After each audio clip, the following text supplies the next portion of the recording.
DD214 Network podcast is for mature audiences only. Any videos, music, or entertainment not originating from DD214 Network is used and covered under Section 107 of the Copyright Act of 1976, also known as fair use. Opinions expressed are our own and do not represent any DoD or U.S. government entities as a whole.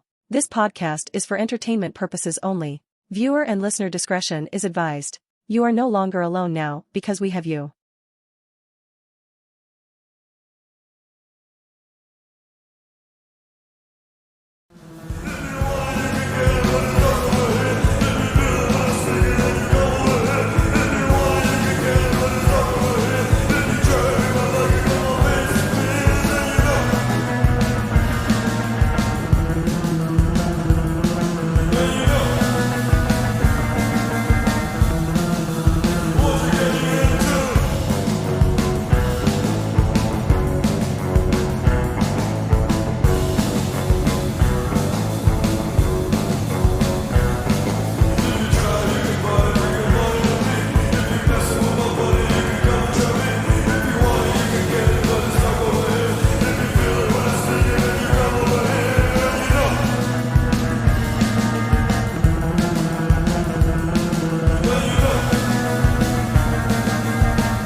Good morning, everybody. The favorite veterans are here. Yay. Huh? Are you gonna fucking nail me? What is that? Oh man, What is that? I have no idea. I just have buttons here for random things. I don't know where that's from. I have no idea. But what's going on, everybody? How you guys feeling today? Well, let's talk about some weather situations going on there, Jay. Oh my fucking God, dude. And how the weather really did not benefit the fucking Dolphins last night. Oh no, it definitely did not. It definitely did not benefit the poor Dolphins. But yeah, not fun. Also not fun. Yeah, it's fucking cold here. I think our current temperature is -7, with feels like -25, something like that, with the wind chill. It ain't no joke. Not fun driving in. I like the winter. I like snow. I like putting on sweaters and hoodies and jackets and all my cool winter gear. When it gets into the negatives, it can suck my dick. I don't even want to go. There's nothing to do. I don't even want to drive. I don't want to drive anywhere. I don't want to fucking scrape my car. I don't want to fucking go outside. I don't think we're gonna be leaving the house until maybe Tuesday, but probably Wednesday. I might have to go do something on Tuesday, but that's it's Sunday. And if my oldest had a birthday yesterday. So, speaking of which, freaking happy birthday, baby. Freaking happy birthday, baby. Officially a teenager, right? Basically, yeah, turned 12. But if she hadn't had her birthday yesterday, we probably wouldn't have left the house yesterday. But she did, so we had a couple things to do, and we did, and we had a good time. But it was one of those things where we were trying to beat the sun home. You know what I mean? She had some friends over, we went roller skating, and then after we did cake and cupcakes and stuff, was taking some of her friends home, and we're basically trying to beat the sun. Because it was only as soon as the sun goes down, everything hard freezes again. Even the temperature never got above freezing yesterday, by the way. It was already cold as shit. But that sun gives a little bit of oomph, in the daytime. And once it goes down, you're just back into the darkness, dude. And holy crap, today is don't even open the fucking door. I want all this heat in the house. I want, you know what I mean? Yeah. Fuck this weather, dude. Fuck. And also, mad fucking props to all my fucking homeboys and homegirls here in the Kansas City metro area that fucking made the trek out to Arrowhead yesterday, because y'all fucking showed up. Y'all fucking showed the fuck up. I could hear you guys on the broadcast, the whole fucking game. You know what I mean? I could hear you guys. So much props to the Chiefs Kingdom. Fucking Congratulations. Like, you guys did good. I've got to give. There's two specific people that were showed during the broadcast yesterday. I got to give mad props to. Both Chiefs fans, both with no fucking shirt on. I'm not a fan of that. I get. I Stupid understand. as fuck. Stupid as fuck. But mad prop for you to endure the fucking cold to that extent, even though I'm pretty sure your dumbasses are gonna get fucking pneumonia. Oh my dude, like you can get. I want milk.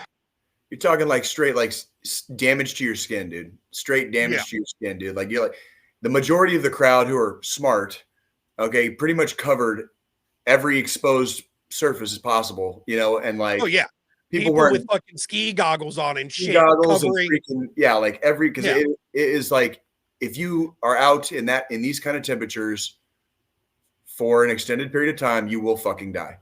And then like also, it's not the real MVP of the game yesterday, fucking Andy Reid's mustache. Oh, bro, the walrus, bro. He don't give a fuck, dude. That's like fucking shit was frozen solid before halftime and at the end of the fucking game. He had icicles coming off that bitch, dude. Like that's and did you see Mahomes' helmet when he fucking when he went helmet to helmet when they cracked it and then they made it through like 3 more fucking plays before the refs were like, oh, you've got to fucking get rid of that shit. Yeah. Do you see the piece fly off in the play? Like it was it's like that dude, that's my quarterback right there, dude. Like he's a fucking G, dude. Like when he starts getting pissed off and the game ain't going the way he wants to go, he fucking made that play happen, dude. Like and he took a hit and he took a fucking hit. Like so Now, since we started talking weather, we're going to go back to weather for a minute here. So obviously it's colder than a fucking witch's tit in a brass bra for Jay. Pretty sure it's roughly the same for you too, John, up there in the fucking north. Well, right now it's a solid 35. We actually had a repeat of a storm. Earlier in the week we had a super crazy storm. We were bunkered inside, and usually my house, we don't lose power. We usually don't lose power. It'll flicker, but we got really good power where I live. Someone down the street hit the poles and pulled down 4 poles and fucked up a goddamn, what's it called? Like a transformer? Transformer. Yep. Pulled down the transformer, got the whole block. And I could not have been more unprepared for something like this. Let me tell you. Okay. I had no batteries. Oh boy. Just drank the last bottle of water. It was like 11, 12 midnight. And me and my wife were in the middle of a heavy battle on Fallout, and the power just goes out. Like we were at the height of our excitement. We were just having a good time, and then everything just goes out. Kids were still up too. How long was it out? How long was the power out? Till about 2, 3 in the morning. Not terrible. Not too bad, right? Not terrible. Not terrible. Not fucking terrible. Electric company got people out there and got that shit fixed quick.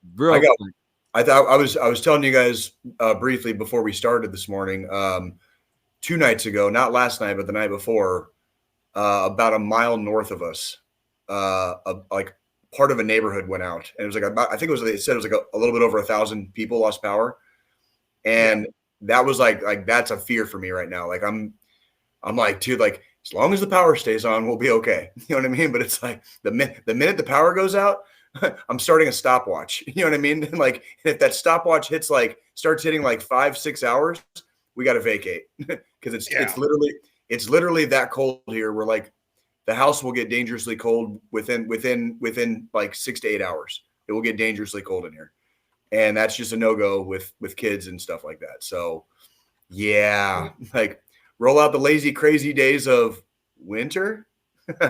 so couple months. I mean, my weather, luckily not that bad. It's currently 46 degrees outside. I mean, I've got a window AC unit running in my office, but that's the only part of the house. The heat's on. The AC unit's just in my office to keep it comfortable in here. We are expecting to get some really bad lows later this week. Friday, Saturday, Sunday, lows in the single digits with highs in the low 20s. In North Carolina? Yeah, this coming up Friday, Saturday, and Sunday. Ooh. We always get about a week where it hits that super fucking cold, and then it goes back to, you know, high 40s, low 50s, Mm-hmm. lows in the 20s to 30s. So I mean, it gets cold here, but it never gets cold long enough for fucking it to really do any damage. What like I was gonna say for John, like you were talking about being unprepared, like so like we knew this weather was coming this weekend. So like part of my week this week since the last podcast has been gathering supplies basically. So like Yeah. fucking stock the fridge, fucking got some shit done around the house, made sure I had X, Y, and Z in case power goes out, or if we get stuck in the house for a couple days, which it's looking like we're probably not leaving the house until minimum Tuesday. You know what I mean? Like it's just disturbingly cold outside where it's like it's not even worth it to go outside. So, but yeah, it's like you gotta kind of be prepared. So like, are you gonna get a few things? Maybe make sure you got extra beer. I got extra beer. Like that was one of the things on my list was to make sure I could go like 2 or 3 days with beer if I can't go to the gas station, right? Yeah, I went Speaking of grocery which, shopping yesterday. Picked up 2 cases of Mick Ultras alongside fucking my regular fucking grocery list. Got a couple 4-packs of some ginger beer so I can make some whiskey gingers if I want a little bit stiffer of a drink. Mainly because I have a couple bottles that have been on my shelf for so long that are mixed drink bottles of bourbon and shit that I need to start burning through. So welcome up, Unforgiven. Good to see you again, buddy. Yeah. Welcome What's going on, back. Unforgiven? Welcome back. But yeah, no, I mean, I've already I'm very prepped. Like I've got an entire tote in my office closet with flashlights, spare batteries, fucking battery backup phone chargers, portable battery packs for phones. That's something like when I'm going to be kind of like locked in these next couple of days, that is going to be something I'm going to do because I'm kind of finishing up, getting stuff put away around the house and made a lot of progress this week, like just kind of getting the house put together. And now that I'm going to be kind of locked in for like 48 to 72 hours, it's like when we're done with the podcast today, like probably just going to be doing shit around the house. And then I'm going to start pulling like boxes out of the garage, that we brought here in the move and just start going through that shit. It's, 3 piles, fucking save, donate, and fucking throw away. And the shit that's fucking getting saved, where's it going to fucking go? And where are we putting it? Like, that's you know what I mean? One thing's for sure is that you got time. So there's no time like the present when you have literally like nothing else to do. Like we are locked in. Like we are going to be locked. There's nothing outside this house that we need right now until probably Tuesday or Wednesday. Like that's really the main thing. Thank you, Unforgiven. I appreciate that. I'm one of those. I mean, my fiance thinks I'm a little bit crazy, but like I've got a fucking a medic bag in the trunk of the cars, one in each vehicle. I've got fucking 2 bug out bags, one for me, one for her. I've got a whole tote filled with battery, with every size fucking battery you're gonna need, fucking on top of portable power banks that are all charged. And once a month I go through and pull all the battery banks out and make sure they're at 100%. So that way if anything happens, grab and go. Yeah, absolutely. Because you never know. Like you don't get to pick when the time comes, and that's part of why the preparation thing. Like, and we're not fucking preppers here, but Jesus Christ, like preparation is still a thing, even if you're not a prepper. You don't have to be a prepper to fucking be prepared. You know what I mean? I'm not sitting here with an entire fucking room full of fucking freeze-dried food and shit in case a fucking end of the world situation happens. That's why we rob the people that fucking do that. They collected all that stuff so I can take it from them in the apocalypse. Okay, so we don't need to do that. Like, I got ammo and survivalist skills. I don't need to fucking prep to survive. I can't wait. I can't wait. I just need to find the guy that did prep to survive and steal their shit. I'm starting I'm starting in the fucking hills, dude, like where all the rich people live. Just throwing it out there. Like you ain't gonna see me attacking anybody in the hood where we live, dude. Like just throwing it out there. Did you build $1 million bunker? Guess what? You just built $1 million target for me and my fucking homies. Like enjoy. Like hope it can withstand. And my favorite part is there's TV shows where, you know, about these preppers and shit, and they show off their stash and stuff. I've watched enough of those prepping shows to see what states I need to hit the best targets. Like geolocation is a thing. So like it's like all you need is a picture sometimes, and you can find out exactly where in the world that picture was taken. It's not that hard to do. And you know what? Like I said, yeah, you want to stash all your shit and fucking show it off and show off like how fucking prepared you are. Like me and my homies do, we're going to show you how unprepared you are, and it's going to be a joke, and we're going to walk away from like your house burning down with all of your shit, and you and your family crying tears, dude. Like we'll leave you enough to fucking get your ass on the way, but you're going to be moving down the road after that. Like that's our shit now. It's our shit now. Like thanks for fucking stocking up for us though. You kept us fed. Appreciate it. Yeah, I mean, and that's the thing. Like, I might be, you know, a tech person, and my fiance cracks up all the time. She's like, if this ever happens, you're not going to be able to live without your technology. And it's like, I've done it before.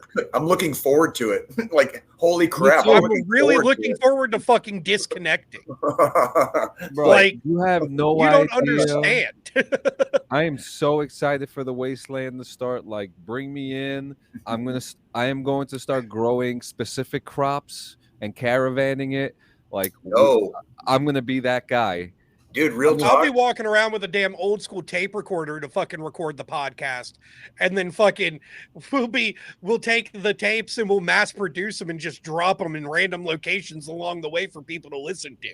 And like hollow tapes. It'll be a quest.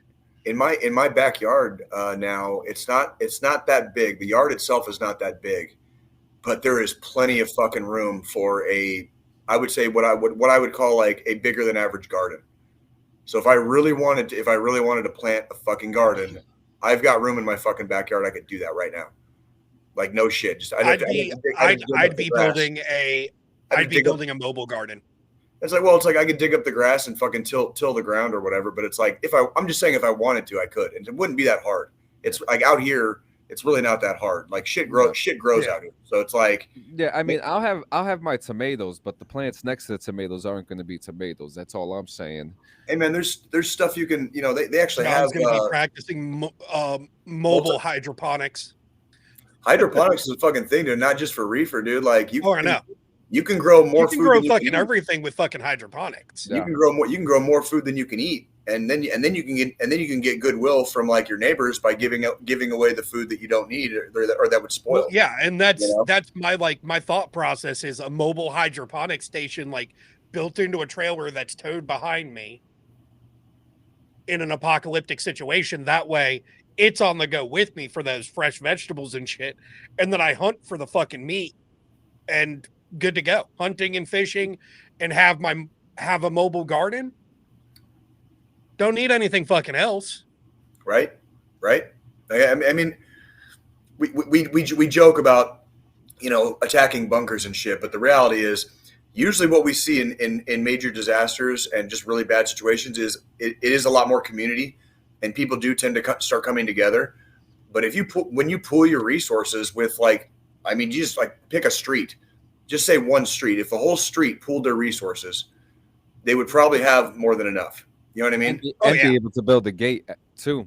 Exactly. And that's freaking, and that's what I'm, you know, and you see that a lot in major disasters around the country, around the world, you know, where people will typically come together. Though. Can I add to that too? Not to get into like the media side of things, but like in season 3 of The Walking Dead, the town of Woodbury, it was a closed off community that the community came together. You know, with the help of from the governor, but he got the community together and he had one street, like you said, he had one street and they closed off that street and all those people were able to put their resources together and look what they were able to make. You know, even in the media sense of perspective, you know, I actually do believe that it does influence people to be communal. Well, in small numbers, that is how humanity existed for thousands and thousands of years. We Yeah. existed as tribes and maybe a small village. We really didn't see the advent of towns and cities until humanity was introduced to growing crops. And then once we started being able to grow crops, you started seeing like classes develop, and you had the laborers, you had the people that like own the land, you had where the food went and all that. That's how all that throughout human history has kind of like slowly become. It's only been recent in human history that we are not communal. You know what I mean? It's fairly recent in human history that we're a little bit more independent, self-sustaining.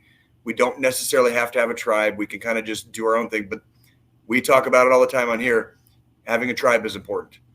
Having family, whether it's family relations, a bunch of homies, having good relations with your neighbors. You know what I mean? Like the people you live around, the neighborhood you live in.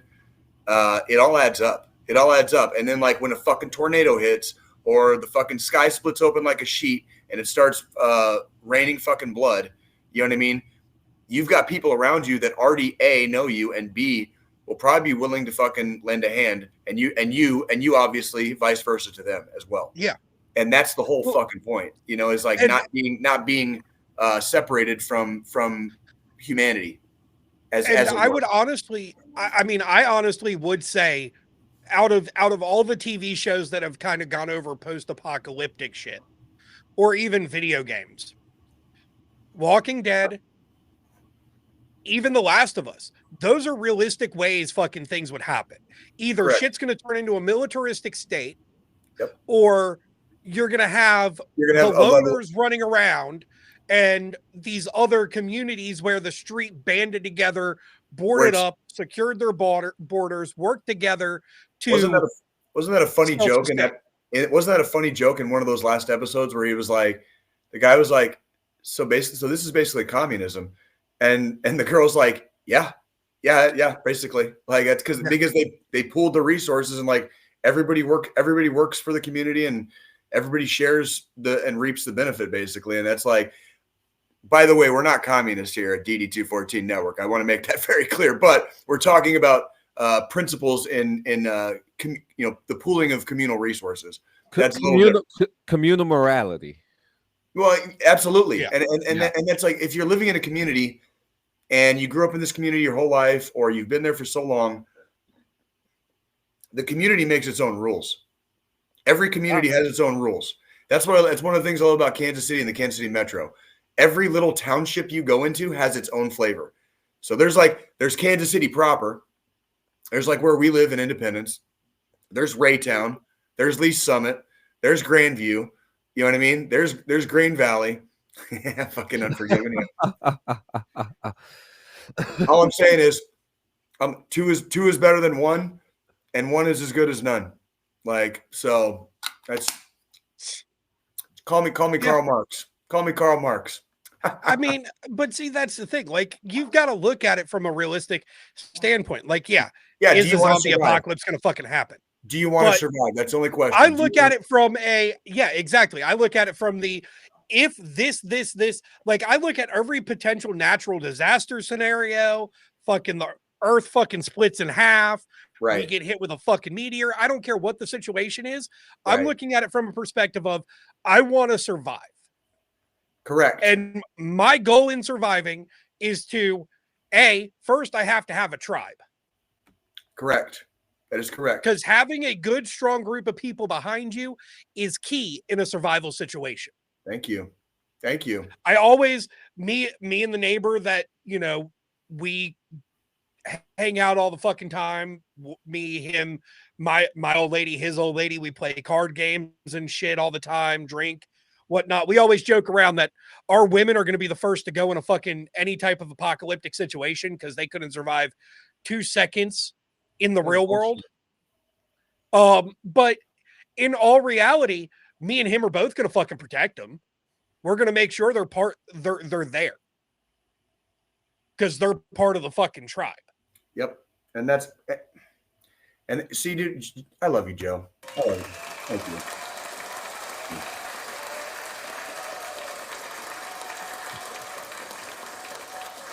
how am I going to survive this situation? Not will I survive? I don't know. I don't know where everybody got it in their idea, because even we were joking about it earlier. I don't know where everybody got it in their head that the idea that global or national catastrophe is in any way a good thing.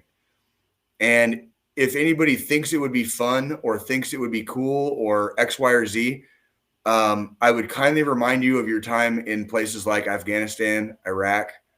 You know what I mean? Some of these places where you can see like just how bad it can actually fucking get. And it's like, I don't know about you guys. I like hot and cold running water. I like not having to go outside in fucking -7 fucking degrees with a wind chill of -25. I'm sitting in my fucking cozy ass house right now with hot and cold running water. I got fucking food in the fridge, and you motherfuckers want to burn this down? Like it would be fun to like actually watch civilization crumble, right? And I'm like, no. It wouldn't be fun.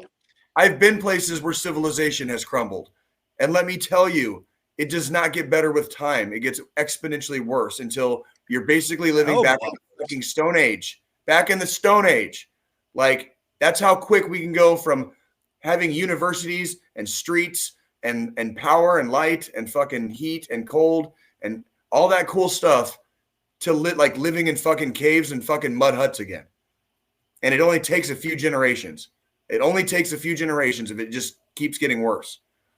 Like, all knowledge would be lost. All knowledge is lost. So the ones that are born now are just born fucked, right? Like, but somehow freaking people think this would be fun. This would be cool. Yeah, Mexico. In some places, Mexico is very much like that, and that's exactly what I'm talking about. It doesn't take long when shit goes like full lawless, and when the strong man is the one that just is in charge of everything. Mm-hmm. You guys show me in history when that shit ever fucking worked out. Maybe there's a couple of examples out there, but show me in history when the strong man was in charge that shit got better for the populace. You know what I mean? Because it doesn't. It does not. And that's the thing, being in the same boat as you, Jay. I've seen that shit over in fucking Afghanistan. I've seen it in Iraq. I've seen what it's like to not have, like, from an outside perspective, I've seen looking in what it's like not to have the luxuries we have right now. And the economy and the government and all that collapsing would not be a fucking ideal situation at all. No. At all. Like, what are you gonna barter with? Everybody, let's just talk about America for a second. Everybody in America has got some shit. They got some shit. If you got, if you live in a house, if you're renting, whatever, you own some things. What are you going to barter with? Well, what are you going to barter with? What are you going to barter with when everybody else has the same shit? What are you going to barter with when everybody else has the same shit and it doesn't work anymore because technology's fucking because the power's out? Exactly. So I mean, me personally, I have skills that don't require technology. Right. I have another trade in case something like that happens to where I can barter, whether it's with meats from hunts, whether it's with gardening, whether, it's the vegetables and fruits that I grow in my fucking garden. In those situations, I have a means to be able to have some kind of barter method. If I need more bullets for my gun, I can trade you, fucking deer meat or boar meat or fucking wild turkey or whatever it is that I fucking hunt or fish. I have skills. However, this generation coming up behind the three of us, behind even that generation, they're going to be fucked. If shit collapses. If shit collapses, because they're the generation of sit on their fucking phone and tablet and computer all fucking day and not learn how to fucking use your hands to do shit. I was going to say, it's not just that. They learn from the tablet or the phone. So any learning they need comes from the phone. The entirety of human knowledge is in our pockets right now. I would do this if I was a kid. I'd do the same. That's how I would learn too. YouTube University is one hell of a drug.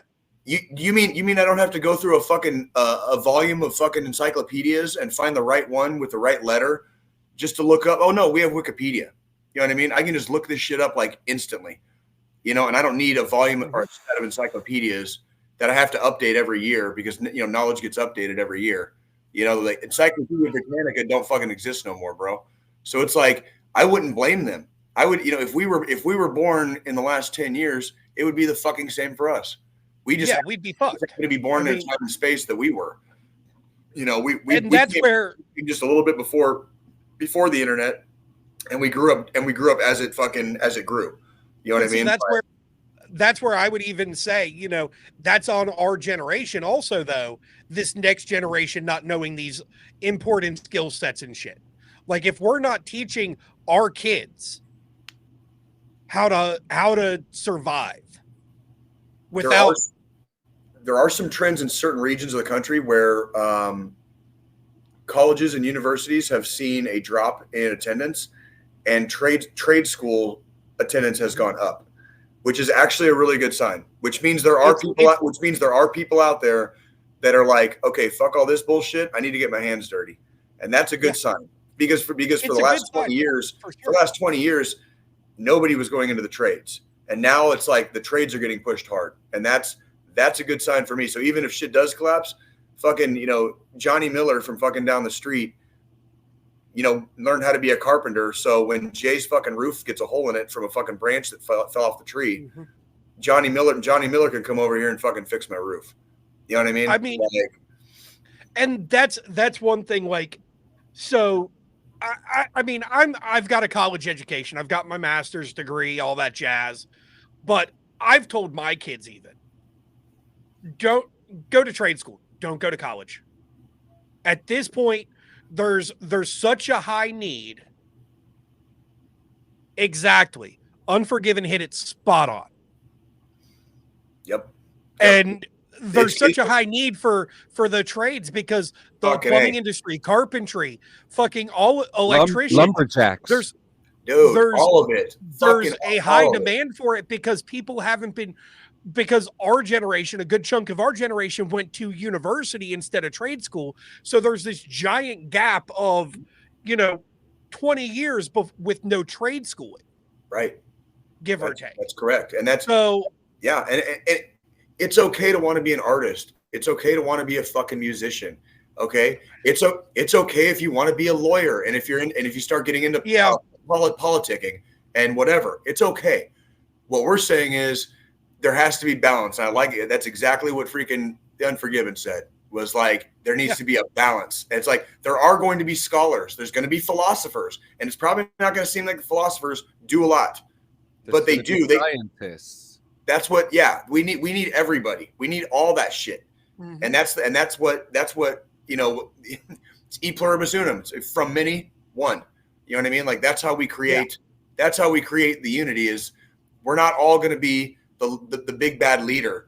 We're not all going to be the freaking, whatever. It's like just like when we were in the army, every fucking MOS has its own fucking honor. It doesn't matter if you're like the mightiest fucking grunt or if you're like the lowliest fucking support for the support. Like, every single job has its fucking purpose, and every single cog in the machine keeps the fucking thing running. And we need all of them. We need all of them. Literally all. We need everything from a fucking electrician all the way up to a fucking. They have MOS. They have MOSs for that. That's exactly what I'm getting at. It's like that's the thing. Like, in the military, everything that a stable economic system would need. Functioning government. Just call it a functioning government. Yeah, everything a functioning government would need, the military has an MOS code for.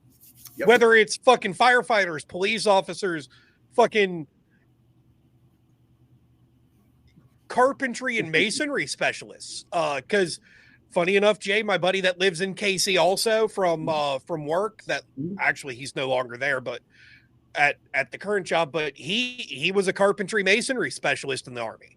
That's an engineer. That's an engineer occupation. That's an engineering job. Mm-hmm. Yep. Because for that, he went to basic training at Leonard Wood, ended up going down to Louisiana for the first portion of his job school, and then went back to Leonard Wood for the last part of AIT, because it's a dual program type of deal for that one. Mhm. So, but that's they're the done thing. that. We need all of those things for a fully functioning government. Because Yes. who's going to build the buildings if we don't have contractors and carpenters and fucking Do you guys brick masons? know how to repair a bridge? Because I fucking don't. So if that bridge goes out across the river, I don't even know how the fuck to get across the river now. Do you guys know how to build a boat? Because I learned it on fucking YouTube. don't. I don't. All I know how to do is fucking swim Damn my it, fucking. John. All I know is how to swim my. What did he say? What did you say, John?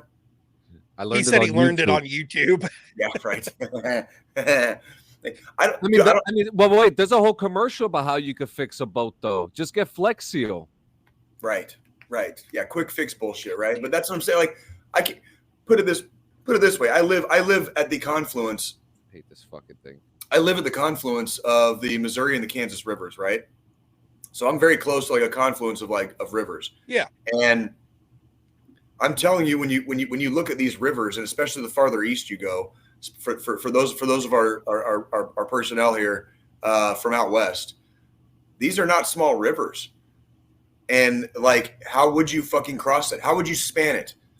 If you had to build a road, how would you span that river? You know what I mean? And how would you keep that span existing for X amount of time? I don't know how to fucking do any of that shit. How do you put up a fucking telephone pole and fucking run wire for miles? Bro, like my brain is already leaking thinking about it. Okay. Like that is so not like my avenue. Like that's what I'm saying. But I mean, on the other need side of that that shit. coin, like if we're going back to a survivalist type of scenario, I know how to fucking get across that river without a fucking bridge. Sure. We'll find a boat. Maybe we'll find a boat. But Without a boat. I ain't fucking with that. Nope. That's what I'm saying. It fucks it. There's too much extra planning that goes with that shit. That's what I'm saying. Like when the river is half a mile wide. The river's half a mile wide. And some rivers are wider than that in places. And it's like when the river's half a mile wide, like what if you got to come back? What if you have to make multiple trips to and fro? Like that's what I'm talking about. It's like, yeah, we can get to the other side, but Well, yeah, that's where I need a fucking combat engineer to build a bridge for me. Thank you. Well, that's what I'm saying, bro. Like, give me a fucking pontoon bridge. Give me something, dude. Like, this is fucked. I can't. My brain does not work like that. My brain does not operate on that level. I can't. I mean, I can help you do some fucking construction. I can help you hang some sheetrock. I can bang some nails. I can dig a ditch. Do not ask me to fucking design your house. You know what I mean? No. You can dig a ditch or a grave. Like, we need specifics here. Like, when you say ditch, are you talking grave? I sleep in both. So whatever. You know what I mean? Like, oh man. Oh fuck. Listen. Oh man. So No, today, go fuck yourself. what are you saying, John? Bullshit. Bullshit.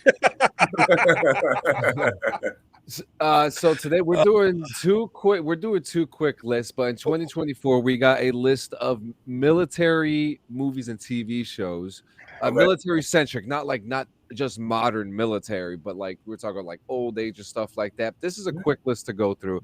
This first one I just spoke about a couple weeks ago on the show called Civil War. It's by A24. And it set the internet ablaze just last month when the trailer came out, especially for those trying to figure out why strange bedfellows, Texas and California, appear to be teaming up against the President of the United States, played by Nick Offerman. So Civil War follows a team of journalists led by Kirsten Dunst as they follow across the former United States, following the story of the evolving Civil War. We don't have a whole lot of information about the plot, but we're already sold. When is that one scheduled for release? Yeah, when's that set to come out? Is it a movie or a TV show? That is a movie. So it's interesting. So from what I understand, do you remember that TV show, Spring 2024?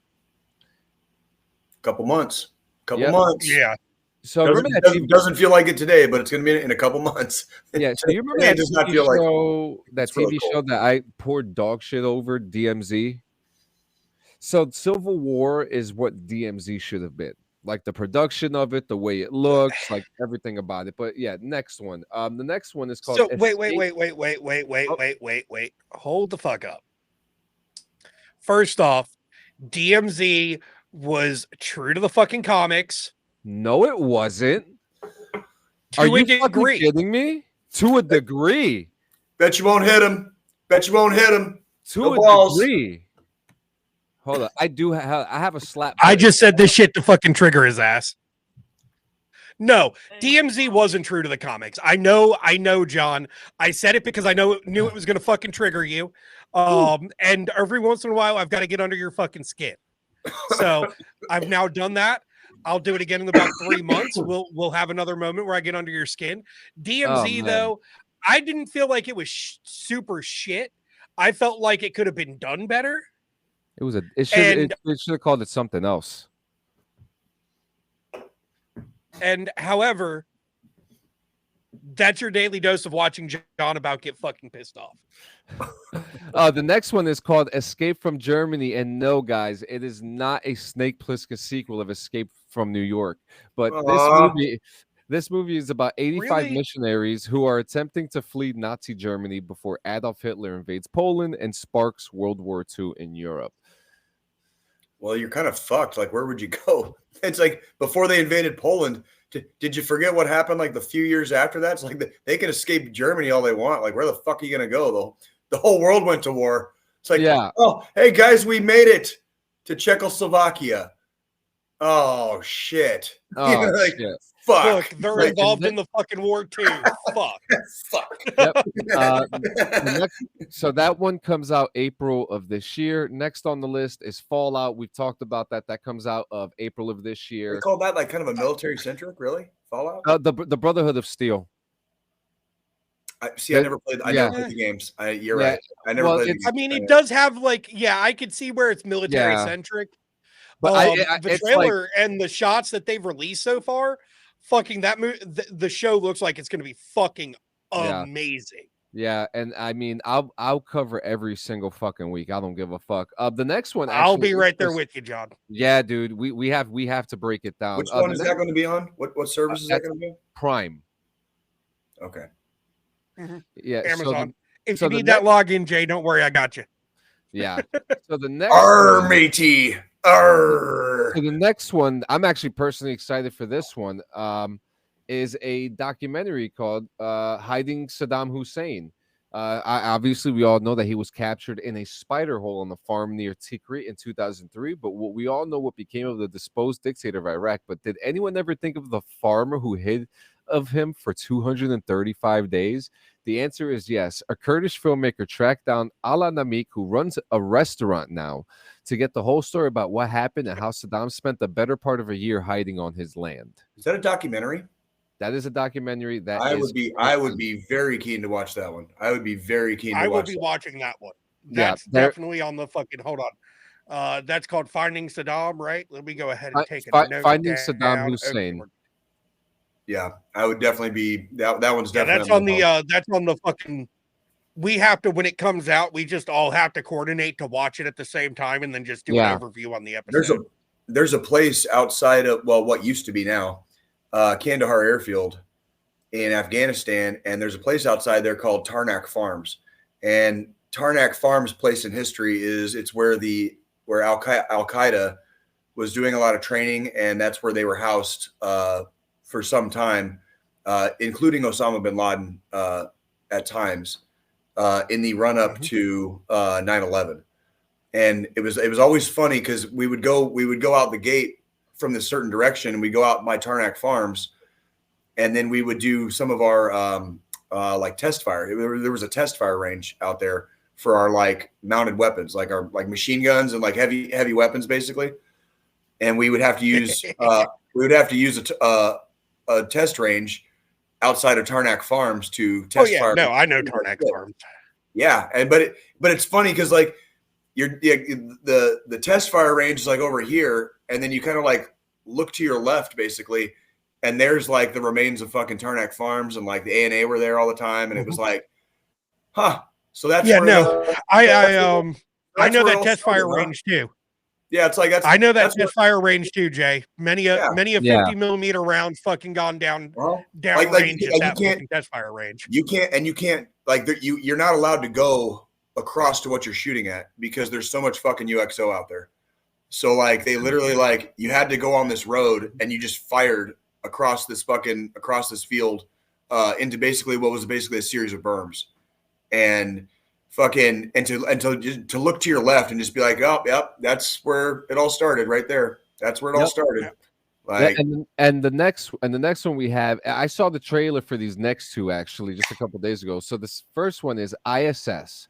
The premise of this is actually quite interesting. If their countries go to war on Earth, should astronauts living in space extend the war into orbit? That's the premise of Bleecker Street's upcoming film ISS, which has stars from Westworld, Argo, and Game of Thrones. But when the U.S. pretty and much Russia, it's saying, it's International Space Station, and it's like if Russia and the U.S. were to go to war, I've seen do previews Russia and the U.S. when they have astronauts on the ISS, like, the expand that preview into looks insane because the preview shows the planet going into nuclear war. Yeah, and like they're watching it as it's happening. It's fucking crazy. It's they're watching like several hundred square miles just like burn below them, and like there's Russians over there and we're over here, and what are we gonna do? Like, by the way, they lose contact. They lose contact with the ground. So like they're just fucking up there now. So like if you're gonna get back to Earth, like where are you gonna land? Who's gonna pick you up, dude? Who's going to pick you up? Good luck. Next Good one luck. we have. This one actually looks super interesting. It's got an all-star cast. It's called Land of Bad. With a friendly armed drone loitering overhead, the U.S. Army Delta Force team raids a compound controlled by the leader of the Abu Sayyaf Islamist separatist group in the Philippines. Things go awry, and Kinney, played by Liam Hemsworth from The Hunger Games, must escape to safety with the help of his drone operator, Russell Crowe. As Kinney's eyes are in the sky, Reaper can only guide him and offer him limited air support as Kinney looks for any of the mission survivors and makes a desperate run for friendly lines. Now, I saw Milo Ventimiglia in this cast. I'll tell you the cast right now. Land of Bad cast features Russell Crowe, Liam Hemsworth, Ricky Little, Luke Hemsworth. They got two Hemsworth brothers in this. Milo Ventimiglia, Gunnar Wright, George Burgess, Lincoln Lewis, and Daniel McPherson. A whole bunch of people in this. This actually looks really good. The next one, a lot of people are kind of talking about, and it is probably one of the most expensive Amazon productions in the world right now to date. The Lord of the Rings: The War of Rohirrim. More than 2 centuries before the Battle of Helm's Deep, Helm Hammerhand became the namesake of Helm's Deep by leading the army of Rohan against the Dunlendings. The story was part of an appendix to the Arthur J.R.R. Tolkien's book, The Lord of the Rings. In 2024, The Lord of the Rings, The War of the Rohirrim is set to be an animated version of that story, starring Brian Cox as the voice of Helm Hammerhand. Huh. That sounds interesting. By the way, real quick, the one you were talking about previously, The Land of Bad. Yeah. So, bad news. Like it's not official yet, but 2 Navy SEALs went missing off the coast of Somalia the other day, and it was they were climbing onto a ship, and one of them got hit with a wave and fell off the ladder. And they work in buddy teams, basically. It's what we would call it in the Army. It's like a buddy team. They're trained. If one goes into the water, the other one jumps in after. So there's two missing, and probably feared they didn't make it. So but holy shit. Yeah, but you know what though? That's where it's like that brother went in after his fucking buddy. You know what I mean? Like he didn't care, and he took off after him. And if they both didn't make it, like that's part of your training sometimes. That's also part of your training. And like the fact that like that's some fucking hero shit. And like, yeah, so I'll shut up. No, you're good. So the next one, I know a lot of people are super excited for this one. Steven Spielberg and Tom Hanks are back after 23 years since Band of Brothers and 14 years since The Pacific. They are back with World War II's Masters of the Air. Is also based on a thoroughly researched books. Stars Austin Butler, who was Elvis, and Caleb Turner, who was in Fantastic Beasts, are as members of the brave but battered 100th Bombardment Group. The Bloody Hundredth was famous for the high casualties it sustained flying daylight bombing missions over Nazi occupied Europe. This comes out the 26th of this month on Apple TV. That's my birthday. Yep. Oh, is it really? Believe so. That's what my fucking driver's license says. The next one looks super interesting. It's called the Ministry of Ungentlemanly Warfare. This An was actual thing. That's historical. that was the real nickname of the real-life British Special Operations executive during World War II. Its missions was espionage, reconnaissance, and irregular warfare, and its origins are probably worth of a series of films. This one, made by the legendary Guy Ritchie, stars Henry Cavill, Isaac Gonzalez, and Alan Richson. By the way, the Ministry of Ungentlemanly Warfare is the precursor to what is now known as the SAS. Just so you guys know. The fucking Special Air Did you Service. say Alan Richson? Yeah, Richard. Yeah, that's Reaper. Reacher. That's Reacher, yeah. Okay, yeah, I had thought so. He was Reacher. He was Aquaman in Smallville. He was. That's right. Oh shit. He played Hawk in Titans on HBO Max from Hawk and Dove. Yes, he did. I like the fact that he's been getting a lot more screen time and getting a lot bigger roles. He has. He just did a big thing, just a video the other day, how a lot of religious people are upset that they're saying that he can't be Christian and play Reacher, but that's a whole nother conversation for another time. Yeah. But He's just like, that's What does that the even mean? extreme What does that fucking even Southern. I'm gonna Yeah. shut up now. Yeah. yeah. God fucking damn it. What does that even fucking mean? But yeah, the next one is One Life starring Anthony Hopkins. He's a British stockbroker who put up his lucrative career on hold to help Jewish children escape the Nazi occupation of Czechoslovakia. That one, I mean, we all love Anthony Hopkins. After that, we have The Regime, and this one stars Kate Winslet as she stars an authoritarian ruler of a Central European country who jails a prominent opposition leader, played by Hugh Grant, triggering waves of domestic disturbances threatening a coup or civil war. Coup. It's a coup, brother. A coup or a civil war. There This you go. limits. Listen, I'm the guy that pronounces picked picud. All right. It's, So okay, listen. I don't judge you, John. I don't judge you. I'm just that's the English major in me, bro. That's just the English. Yeah. I'm just trying to help. I'm just trying to help. good. The next one, I Coup, think coup is short for coup d'etat.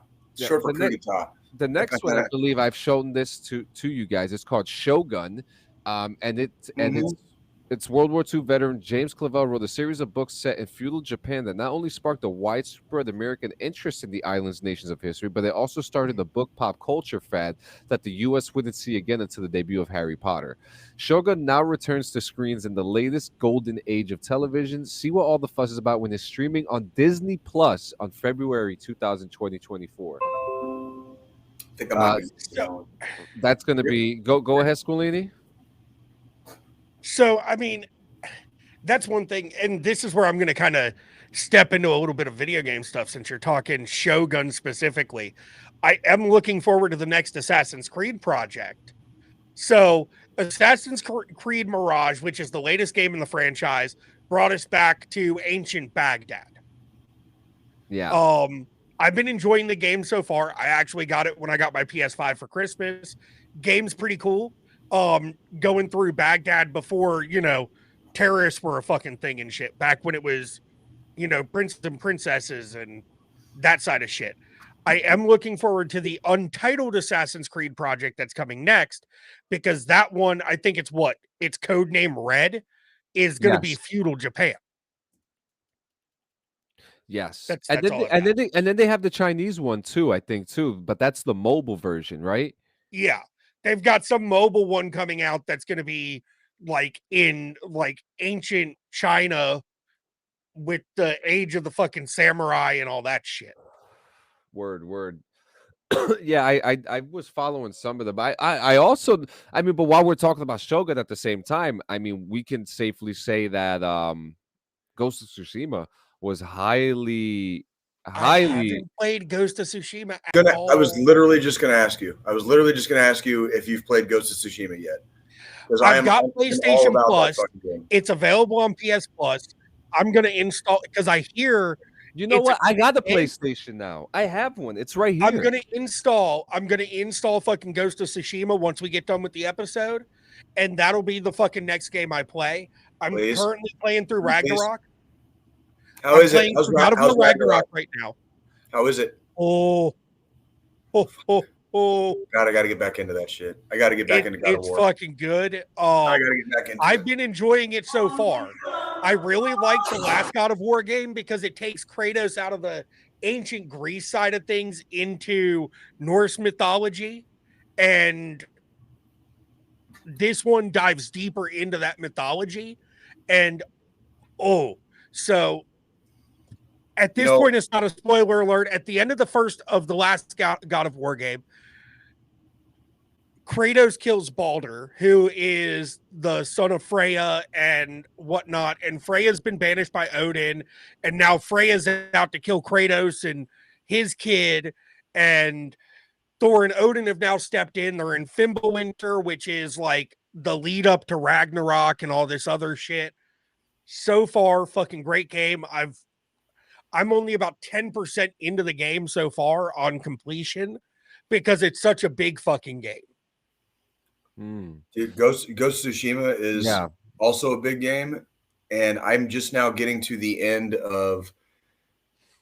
So last night I got my your reputation like meter, like your morale, like morality like meter on Red Dead 2.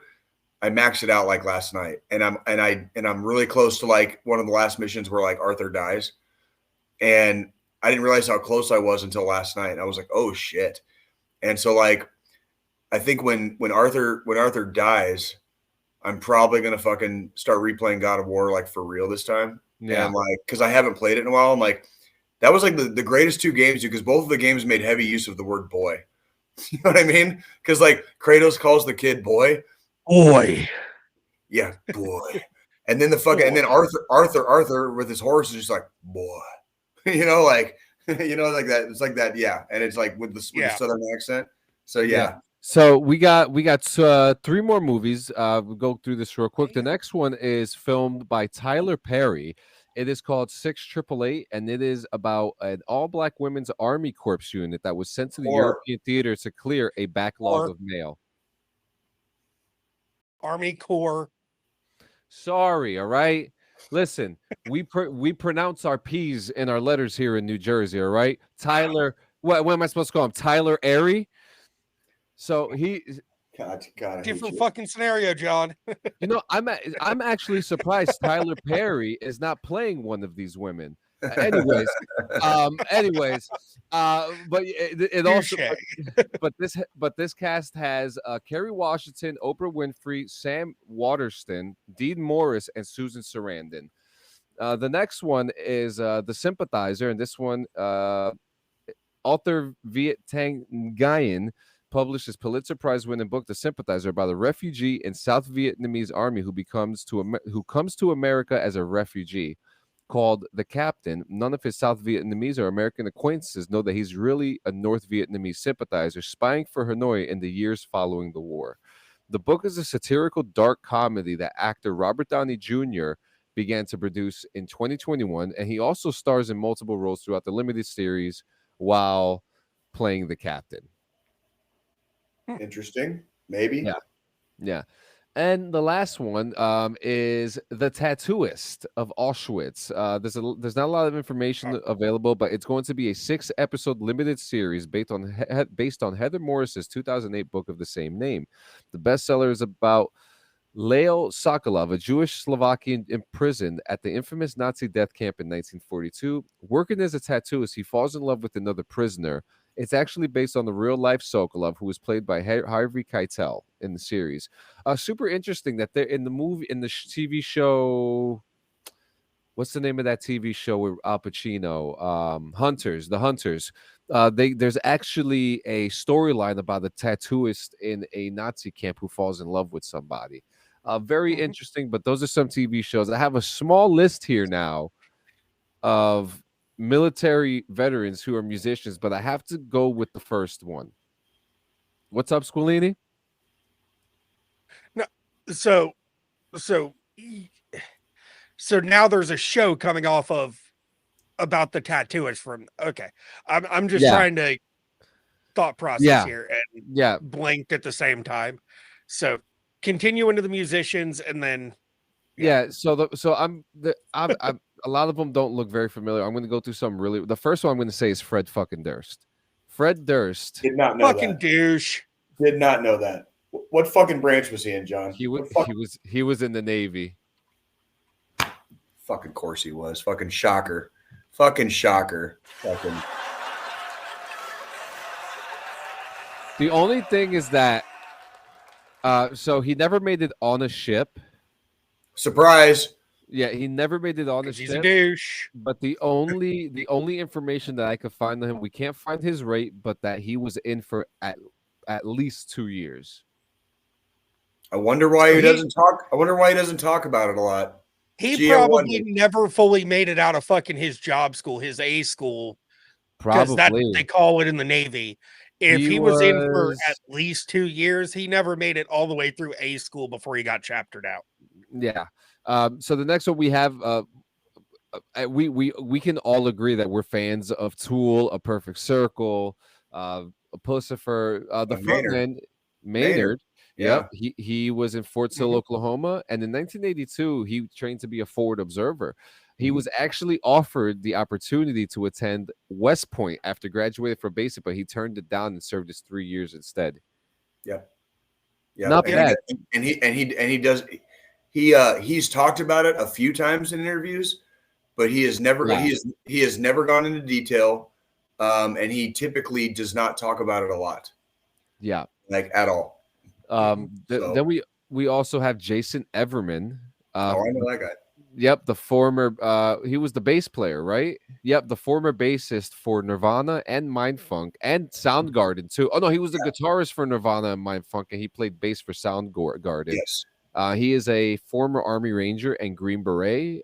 He has served tours in Iraq and Afghanistan, and he served from 94 to 2006, earning the rank of Sergeant First Class. He was So a badass. yes, he was, and he is also the progenitor of one of my favorite Army jokes of all time. You want to hear What's it? that? Yeah. Sure. What do you call a guy that plays in Nirvana and Soundgarden and decides to join the Army to become a Ranger in Green Beret? A fucking idiot. Like, fucking moron. Like, Oh man, the next one we have. I mean, we got some obvious ones here. We know that Elvis. love you, Presley was Jason. in. We love you, Jason. All respect, dude. Oh, by Yeah. the way, Jason Everman does a shitload of like musical events and stuff, and Yeah, he does. he does a shitload of stuff for vets. Like He does a lot of like talks and stuff like that. that was really cool. that was a joke we told in my time in, and that was the joke. But we totally don't feel like that. That's just if you served in the Army, you know you get Listen, the joke. if served in the you Army, serve, It's you get fucking it. military human. Get the fuck over it. Humor, Yeah. get the We fuck over it. we all know that Elvis Presley. He served Mm-hmm. in the Army's Company A, 2nd Medium Tank Battalion, 37th Army at Fort Hood. Oh, Before heading to 1st Medium Tank Battalion, 32nd Army in Germany. He served until 1960. Jerry Garcia from Yes, the sir. Grateful Yep. Dead. yep, yes, he did. Dropped out of high school and joined the Army. He lasted 9 months before receiving a general discharge for essentially being the complete opposite of a soldier. And during that time, he had no Surprise. assignment, so he played his guitar, which No he smuggled fucking in shit. all day. It's goddamn Jerry Garcia, which the Oh, Grateful Dead, shit. my dad being a Vietnam vet, my dad was also a big fucking Deadhead. I am too. I am too. I love the Grateful Dead. Actually, so we've got a record player downstairs in our living room. And right before Christmas, we were at Walmart and I saw a fucking Grateful Dead greatest hits fucking record. And I just threw it in the fucking cart, didn't even say shit to to the missus. I was like, and she's like, why do you want a Grateful Dead record? I was like, memories. Like, Why do I want a Grateful Dead record? Like, I do you grew want up to get, do listening you want to to this get shit, married? like, Do you want to get when married? my dad, so for instance, just a little bit of a background on how big of a Jerry Garcia fan my dad was.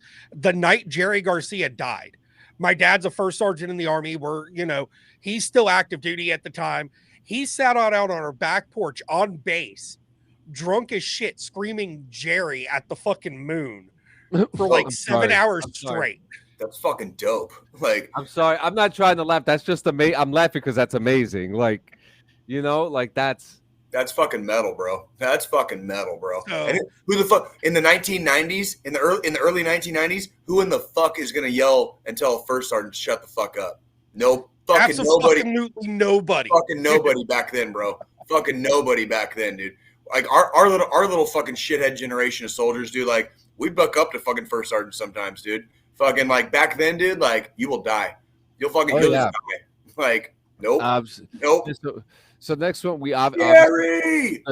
the great Johnny Cash. He served in the Air Force for He did. 4 years in Germany. He was a Morse code Black. operator. Yep. He finished his service as a staff sergeant. This one's pretty cool. I E5, love that's E5 in the Air Force. That's Yep. E5 in the Air Force. Staff sergeant is E5 in the Air Force.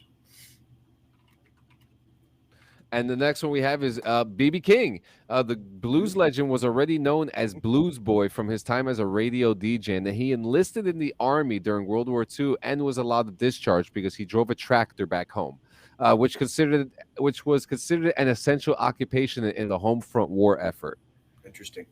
Very interesting. Another one we have here. Are you guys familiar with the band Assuming We Survive? Not quite. Not No. familiar with them, me neither. How about Clearwater Revival? Yeah, Creedence that's Clearwater- fucking Credence, dude. Okay, And Clearwater. so John Fogerty, he received a Fogerty. draft letter. Fogerty. Excuse me. He received a draft letter in 1966. Went to the recruiter to sign up as a desk clerk. He backdated his enlistment before the date of the letter. He was discharged in 1968 and formed his band with his brother and two buddies. Mm-hmm. Phil Labonte, his father was in the Air Force and had two grandfathers who fought in World War II, and the lead singer for All That Remains. You know who this guy is, right? The guy who I know the band. I'm not familiar with so some people know this lead singer for he hired a hitman to kill his wife a couple years ago, and he served plenty of time for it. I remember Yeah, the story, yeah. yeah, Now so I remember that story. So he was in the Marines and he injured his ankle, and he was granted an honorable discharge because of it, which is crazy. What else we got? Ice-T.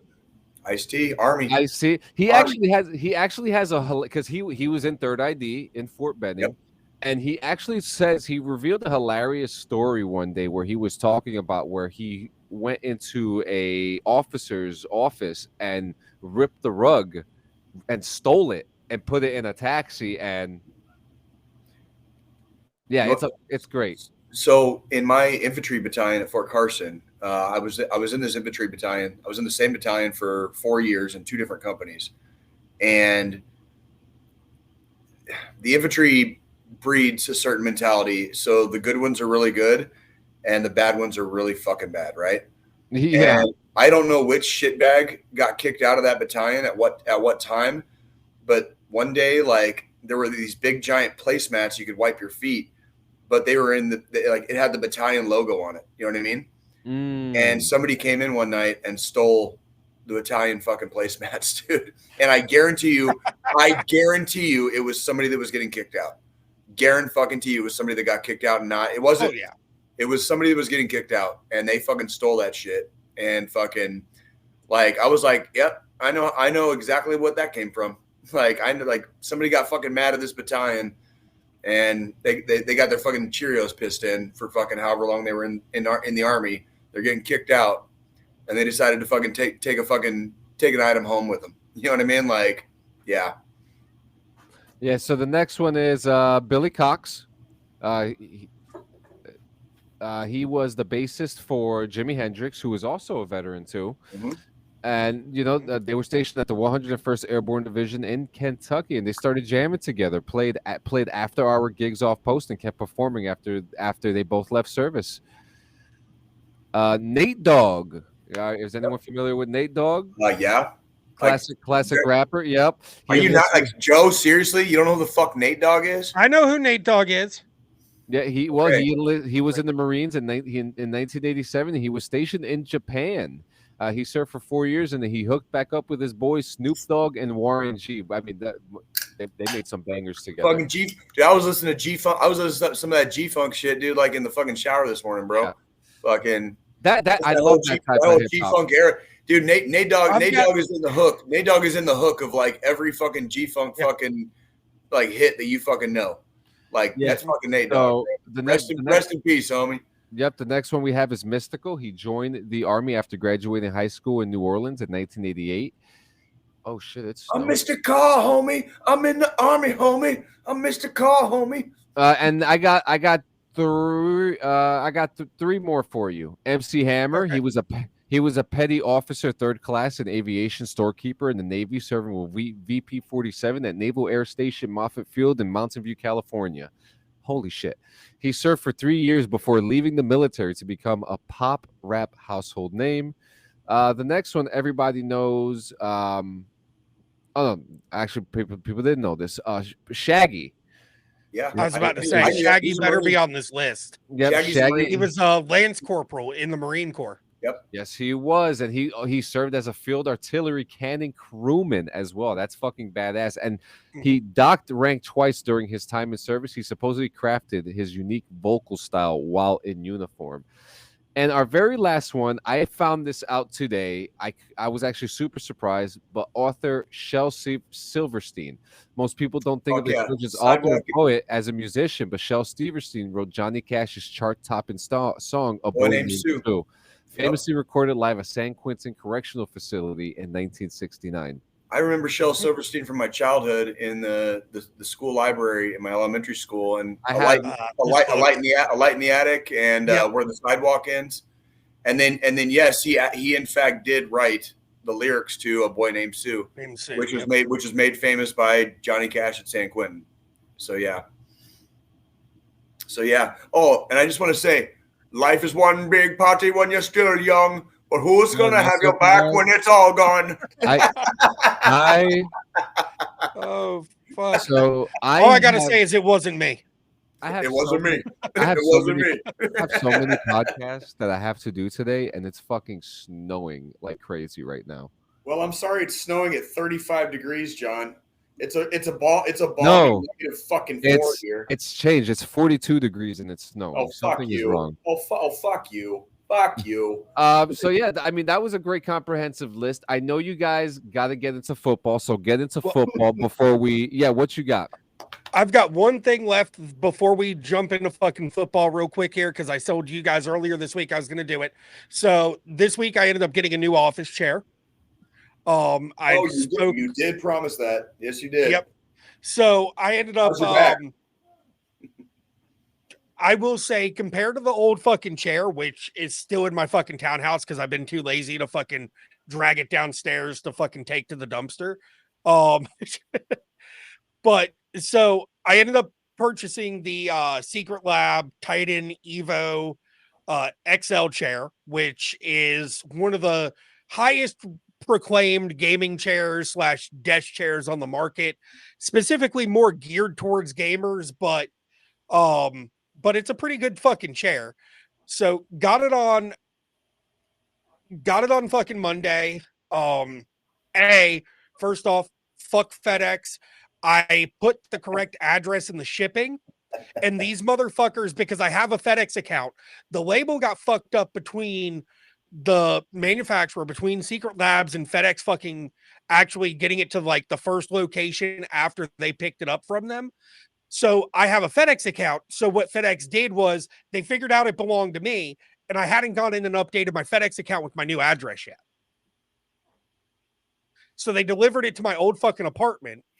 The one that was like shut down for fucking That was right next to a fucking crack house.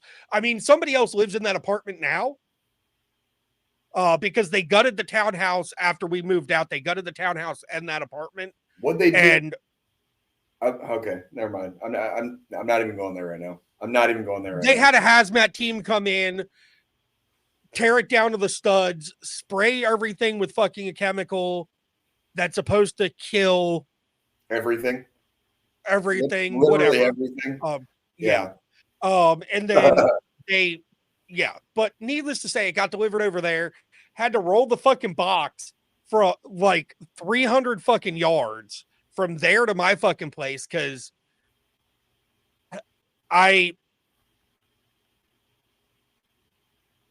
my fiance, when she went to work, she took my keys. So I didn't have the keys to my vehicle to drive it down there to load it into my fucking car. So I had to roll this fucking 120-pound box across the fucking complex to my townhouse. That's all on fucking FedEx though. Nothing against Secret Lab as far as the packaging. Superb on the fucking packaging. Each piece is individually fucking sealed in its own plastic packaging. The foam to protect everything's fucking phenomenal. Chair comes with, so I've got their fabric version. So they have 3 different types of materials you can get. You can get, fake leather, you can get real leather, or you can get a soft weave like fabric. That's what'd you get? Kind of like, so I got the soft weave fabric, which cost a little bit more than the fake leather. The real leather obviously is the next step up from that. And packaging, I give them an A+. Their support, I give them an A+. The assembly instructions, fucking A+. The toolkit that they provide. So they provide you with, an Allen key and a little toolkit to tighten all the screws and bolts and all that stuff. And they don't just give you a standard Allen key. I wish I'd grabbed it before we came on the show to show you guys. They give you it's a custom molded fucking tool where it's got a nice plastic grip to it so you can actually grip it and get the proper torque on the fucking screws and everything when you're doing it. Assembly, fucking phenomenal, super easy and quick. I did upgrade a few things, like instead of the standard wheels, I did rollerblade casters for the wheels on the chair, so they have a little bit more durability and glide on carpet. The armrests, now this is the cool thing, armrests are magnetized on. And they sell, so this is the standard armrest. I ended up after the fact, I ordered their other version of the armrests tops because they have a cooling gel memory foam armrest you can purchase for like an additional $89. But assembly fucking amazing. Like this company, the chair's great. I went from dreading sitting in my fucking desk chair all day for work and then switching over to gaming or whatnot. Chair's great. It's got proper lumbar support. The head pillow that it comes with is a nice memory foam and it magnetizes on. So, just drop and forget. I could fall asleep in this fucking chair if I leaned it all the way back. So that's cool. I mean, that's kind of the one big thing. Like I've been needing a fucking new office chair for a while. I was going to say, I hope you never have to get one again. Like, is it worth the money? Is it worth the money? So I would say it's worth the money. So one of my coworkers, he has one. He just actually got his second one. And his first one, he didn't need to get a new chair yet. But what he did was he gave his initial one to his 12-year-old, to his kid, because his son was like, "Hey, Dad, I really want a good desk chair for when I'm having to do schoolwork at my desk in my room, this, that, and the other." So he's like, "Okay, I'll upgrade mine early and fucking give you the old one." His last one he had for 8 years before he upgraded to the one he's got now. So I would say, for it being almost $700 after shipping, it's definitely worth the money if you get that longevity out of it. So one of the things, I'm a bigger dude, so one of the things I look for in desk chairs is like weight and height, because I'm also a little bit tall. So a lot of your standard desk chairs you can get, they're set for like at max 200 pounds and like max height 6 foot even. With this, because Secret Lab has 3 different levels, they've got a small, a regular, and then the XL model. And the XL models for 6 foot and up, and it's it's rated for up to like 395 pounds. So, it's a big boy chair. And one of the things I like is, the armrests are far enough out to where I'm not feeling like I'm confined into a tiny space when I'm sitting in it. The cushion's good. It's got proper back support. Everything that you really need if you sit at a fucking desk for an extended period of time. That's good. That's good. Now, the big test is going to be the longevity side of it. I just got it on Monday. So far, it's been great. My back's not been killing me when I get done at work for the day, which was a problem I was having with my old chair. I've got back issues from jumping out of fucking airplanes. So there's that. Fucking A. Very nice. So now on to football. Obviously, we already kind of touched. Yo, hang on, just real quick. I'm really not bugging out. All my thermometers and temps are saying 42 degrees, and it's coming down right now with snow. So that's the thing. When you're looking at those thermometers, it's talking surface temperature. It's not talking air temperature. So it can still snow, but if it's not sticking, then the thermometers are accurate. We're slowly heating up today. We're at -4 right now. It'll be a brisk -2 by the time the sun starts going down, with a wind chill of -900. Dude, this shit, like, bro, like, I just got out of the Army like a couple of years ago, and it's like weather occurrences like this. Like, I am so glad I'm not training in this shit right now. Like, this is so not. Yeah. Like, I'm just glad I'm not outside. I like heat. I like hot and cold running water. People want civilization to collapse, dude. Like, they're fucking high. They're fucking high. Like, I like the power staying on when the weather gets like this, because it fucking sucks. It just sucks. But I'll tell you what doesn't suck. Fucking football right there. None of that pansy-ass dick-tugging. So what happened yesterday? Why you got to cut it off, John? I didn't cut it off. That's how long the buttons last. Yeah, you got to, man. We got to get that whole fucking thing back. I love that shit. So I mean, yesterday we had for day one of Super Wild Card Weekend. Mm-hmm. Started it out with Browns versus the Texans. A little bit surprised. I knew the Texans would have a little bit of an advantage being at home. I did not know they were going to have that big of a fucking advantage.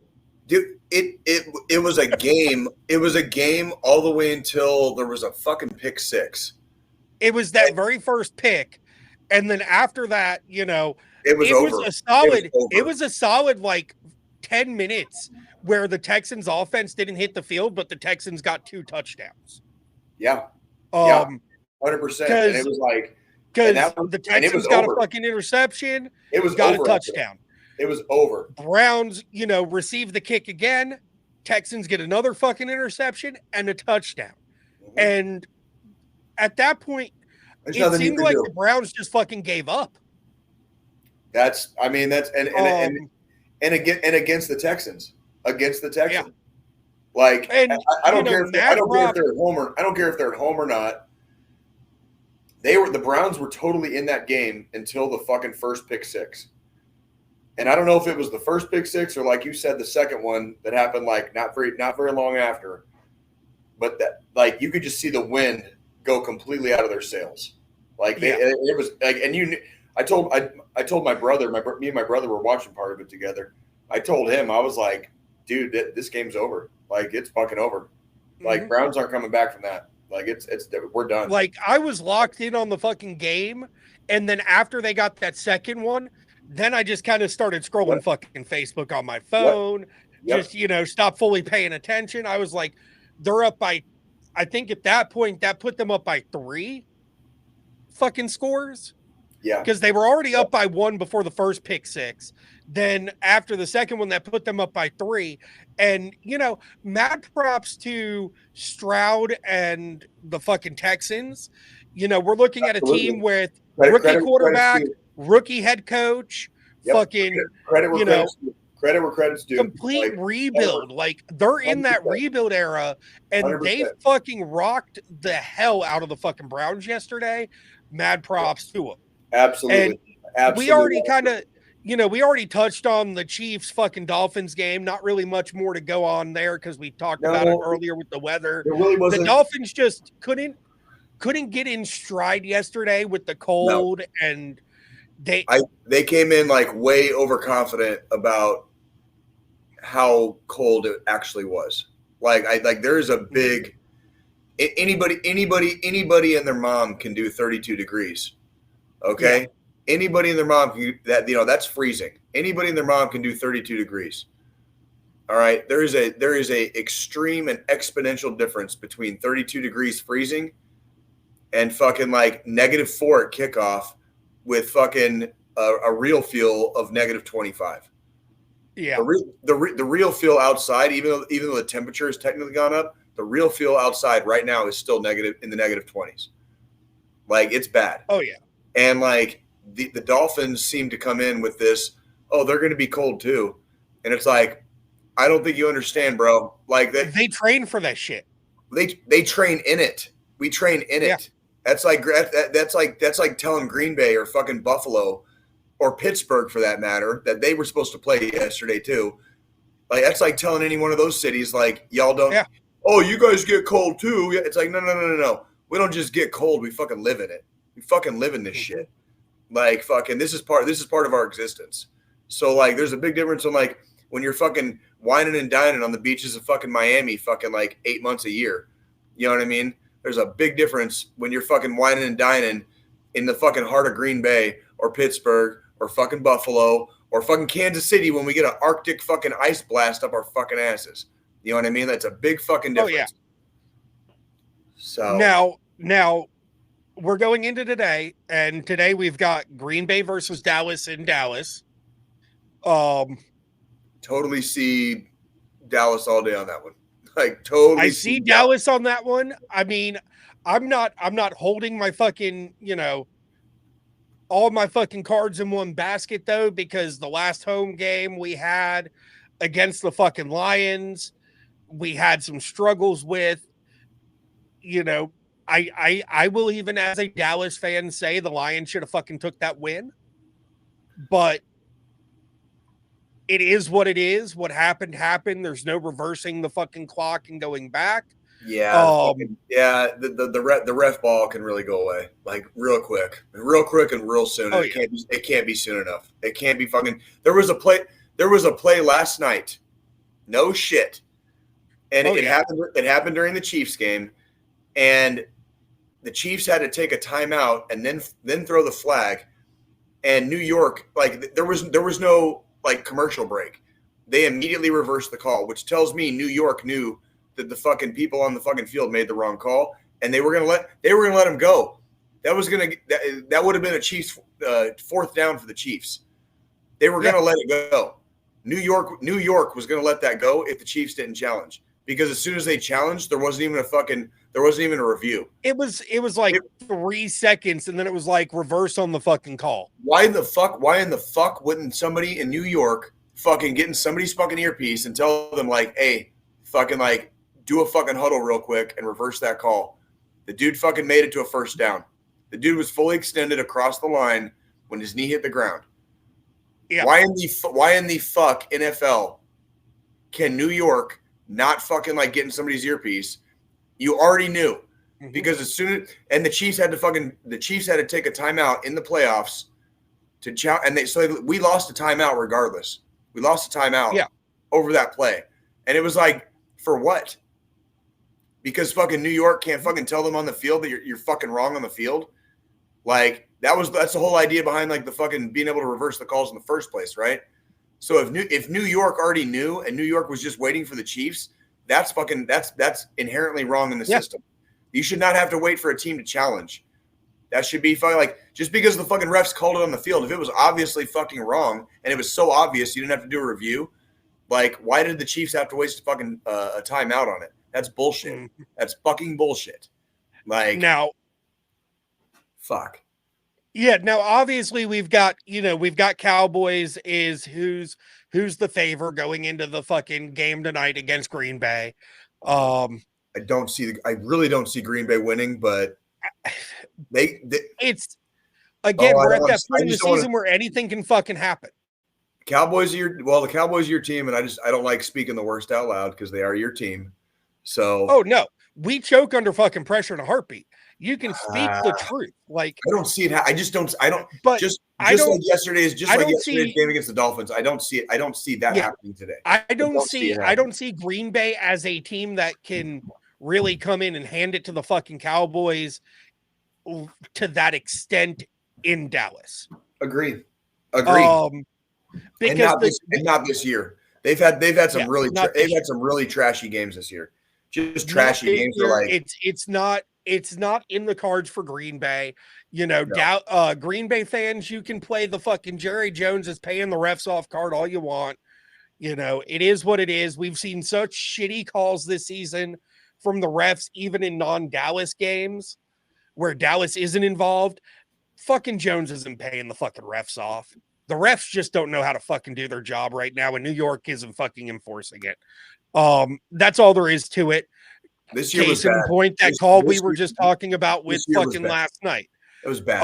It was bad. And then the next It just made it so obvious. It just made it so obvious Yeah. that New York sees everything that's happening on the field, obviously, Mhm. and they're not telling the refs when they're fucking wrong, and that changes. Yeah. And this season specifically, it is literally altered outcomes of games, playoff seeding, fucking like everything else. It is altered this entire season Yep. because New York is not enforcing standards on the field, and that's Now- horse fucking shit. Horse shit. Now, outside of the Dallas game at 4:30 today, we've got the Rams versus the fucking Lions.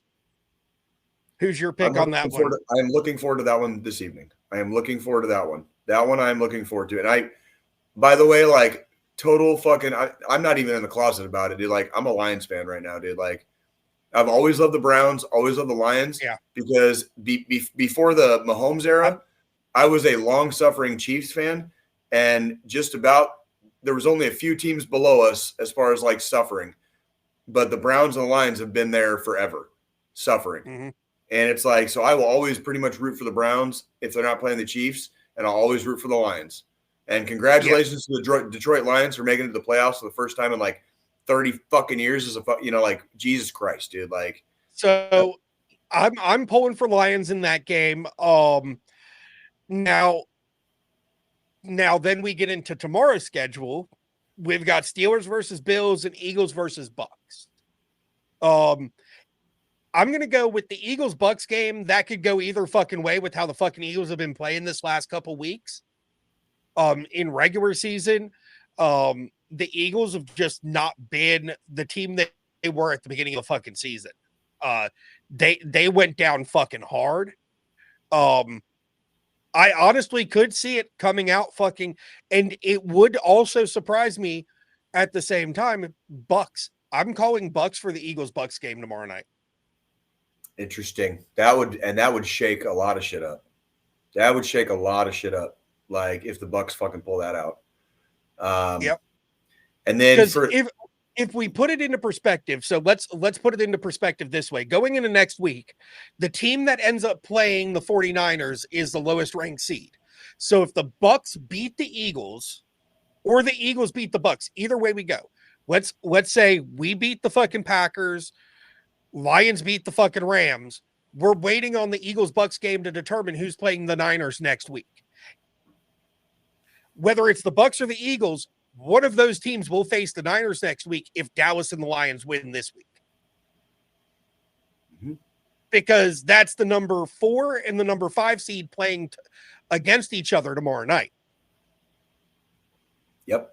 So if we have the number 2 and the number 3 win this week, then Dallas is facing Detroit next week, while the Eagles or the Bucks face the Niners next week. Right. So that's going to definitely be a game to watch, especially if Dallas and the Lions win this week. Now, if Dallas wins and the Rams win, it's going to be the Rams that go against the Niners next week. If the Lions win and the Packers win, it's going to be Packers going against them, guaranteed.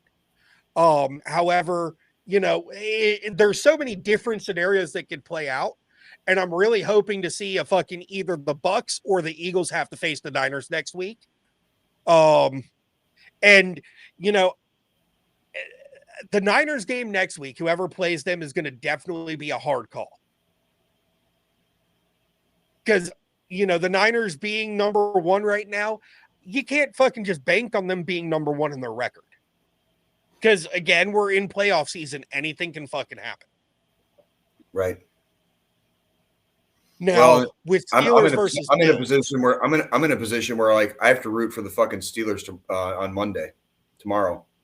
I have to root for the Steelers, and that's because the Steelers have to fucking win in order for y'all not to have to face the Ravens next week, right?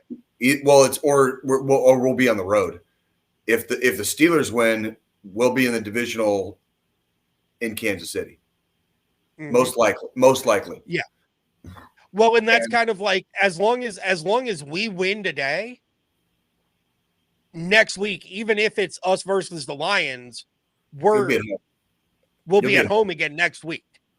It's not until that final one, unless it's the Niners that get knocked out. If the Niners get knocked out by either the Bucks or the fucking Eagles, right, then it's going to be a home game for the fucking NFC Championship.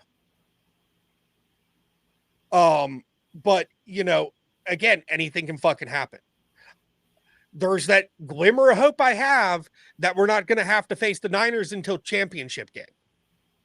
There's another glimmer of hope that I have that we're not going to have to face the fucking Niners at all because they get knocked out by whoever plays them next weekend. I'm telling you, dude, I still have Baltimore and the Niners in the Super Bowl. But there are glimmers right now. And we talked about this last football season, glimmers. There's glimmers of fucking Kansas City, Dallas. There's glimmers. And boy, there's big glimmers. How many people would be pissed the fuck off if it was a Kansas City, Dallas Super Bowl? Like you already got the entire fan base that hates the Cowboys still from the 90s being like America's team. And Kansas City's turning into like the fucking new Patriots. And if Kansas City comes in as a black horse and makes it to the Super Bowl for like 2 years in a row and like 4 of the last 5 or some shit, it's like how fucking pissed off would people be? How absolutely fucking pissed off. If it comes down to fucking Dallas versus KC at the Super Bowl, there's going to be a lot of pissed off people. Oh, dude. If it comes down to Dallas versus KC at the Super Bowl, I'm going to be taking the fucking next day off from work because there's going to be a lot of drinking that night because Dallas is at the fucking Super Bowl. And I'm going to be like so fucking nervous. I'm just going to be pounding fucking beers. Yeah. It's one of those it's a dark horse. It's a dark horse scenario, but it exists right now. If the Ravens stumble, if the 49ers stumble, Cowboys and the Chiefs are the number 2s right now. I don't see Buffalo and Pittsburgh. I would keep my eye on that game because Pittsburgh is not averse to road games. Pittsburgh is not averse to fucking shitty fucking weather. You know what I mean? So it's like, it's a dark horse scenario, but if Kansas City ends up playing at home next week, there's a good chance we make the fucking championship. And even if Baltimore makes the championship and we go into Baltimore, it could happen. It's the playoffs. We saw our quarterback just fucking went fucking helmet down, and it was so cold here in Kansas City, his fucking helmet cracked last night. Literally cracked. A piece broke off. That's how cold it was. And that's our quarterback. And even if we have to go on the road for the AFC championship, if Pittsburgh if Pittsburgh pulls this shit off, I don't see how we lose at Arrowhead next weekend. If Pittsburgh pulls it off, I can see us losing at Buffalo. I do not see us losing at home against fucking Pittsburgh. And that's Well, I will damn near big guarantee change. you that a next big week, change. if it's at Arrowhead again next week, they will make sure to already have a fucking pre-prepared backup helmet for fucking Mahomes. Oh, you're goddamn. For all of you unawares that didn't watch the KC game last night. Mahomes like busted part of his helmet off, and it wasn't because the helmet was faulty. It's literally like that's how cold it was on the field. It like his helmet was frozen, so it was like busting a fucking ice chunk off of his helmet, and basically like his helmet became a fucking piece of ice, and like they didn't have a backup one ready for him like right away. And yeah, it was a little scene for a second, but also took the refs like multiple plays before they caught it. Hold on. Like, yeah, look at that fucking. Can you blow that picture up?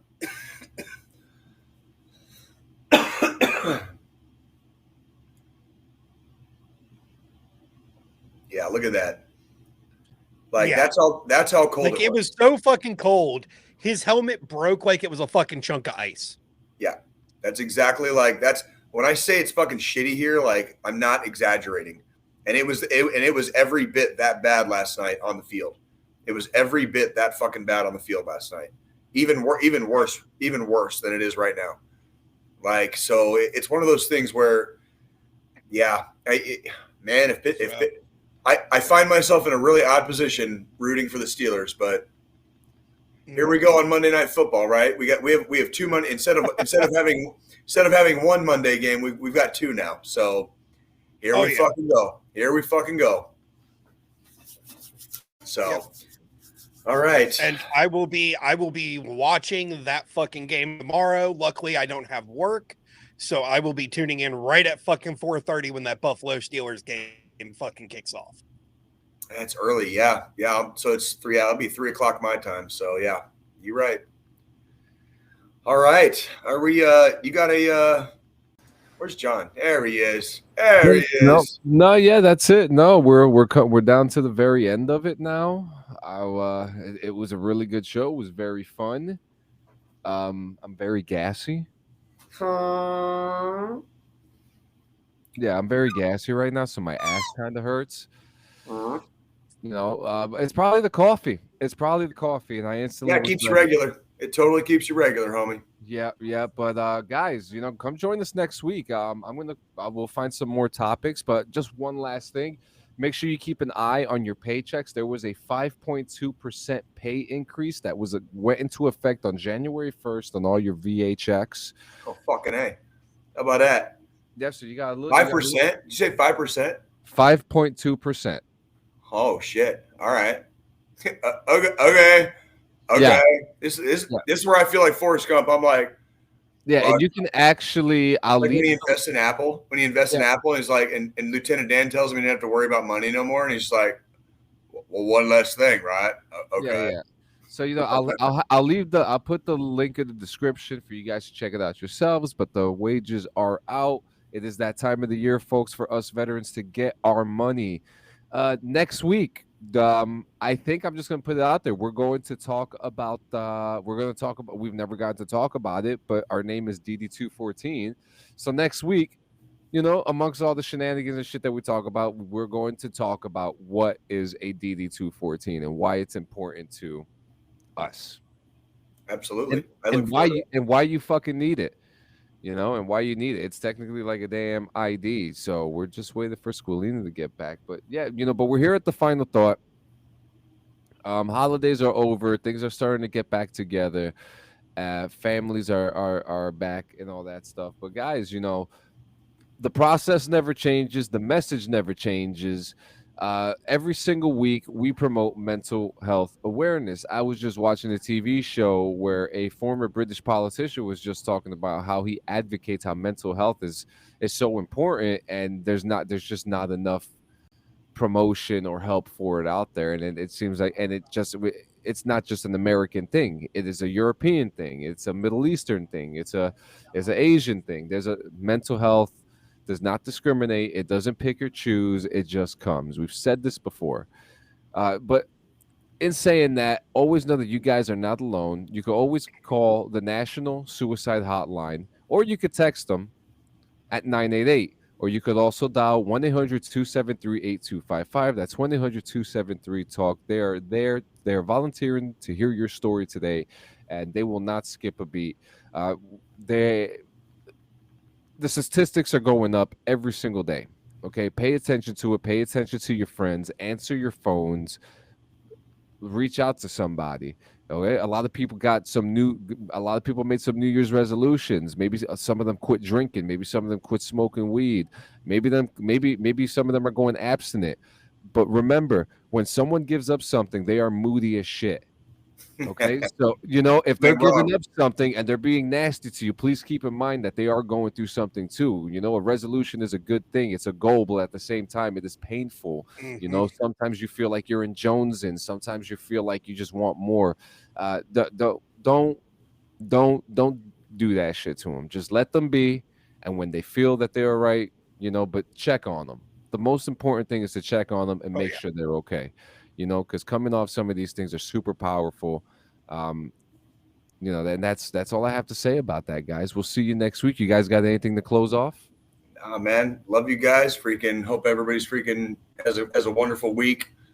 We expect y'all right back here in formation in about 168 hours. We'll be here. Yep. You'll be here. We'll have some good times. All right. Freaking hopefully next week it won't be fucking colder than some witches' titties, but we'll see. We'll see. And there's the Easter egg. We love you guys. Have a good one, guys.